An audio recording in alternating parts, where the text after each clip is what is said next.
Hi everyone, welcome back to our sewing room organization challenge. I'm so glad you're back for week 5. So this is a bonus week. We have 5 weeks in this month, and because of that, I'm going to use this week to kind of just recap what we've already done.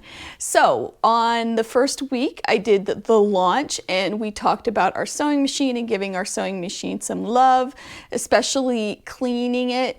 And with the first of the month coming up, it's very important that we clean it and keep on a schedule, right? It keeps it running right and keeps it all wonderful so we can sew, and it's an enjoyable experience.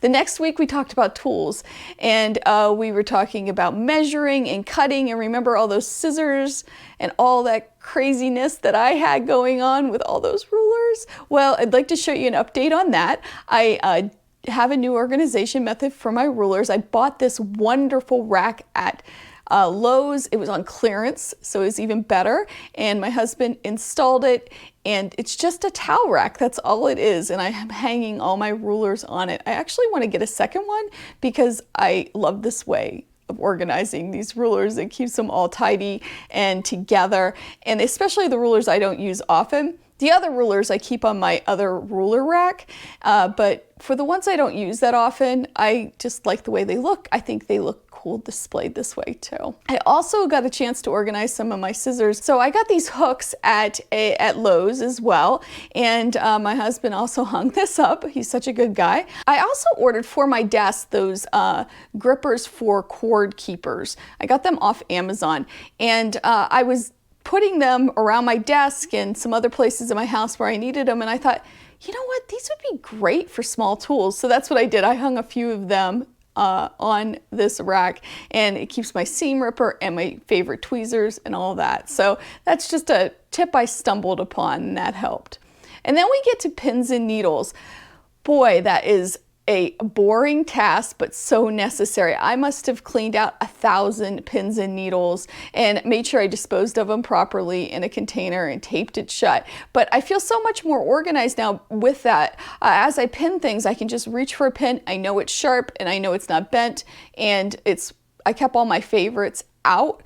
I also put away some that I know I just don't gravitate towards, and one set is this blue end pins that are supposed to be really good for ironing over top of, but I use glass head pins for that, so I have them. Somebody gave them to me as a gift and I like them, but I don't use them that often. Maybe if I had something thicker to pin, I would do that, but I don't use them that often, so I did put them away. Lastly, we talked about pressing and all the fusible webs and how I organize all that, and I challenged you to also do the same and maybe organize them in a certain way that makes sense for you, and to clean that iron and take care of it. So we've come a long way in a month if you really think about it. I know there's tools I forgot, and there's tools that I didn't highlight. For example, I didn't highlight marking tools. I have quite a few of them, as you can see.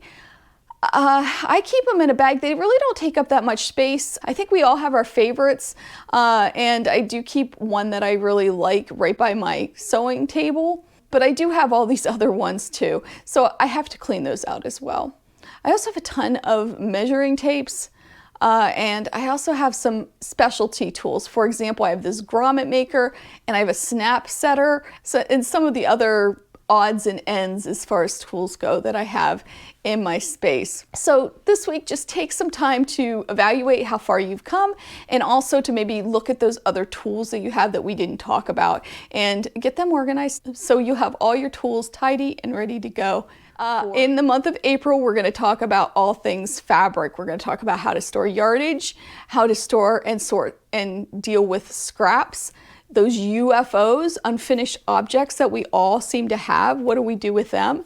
And also any pre-cuts that we have, or sets of fabric that we have that we kind of keep together. How are we organizing that?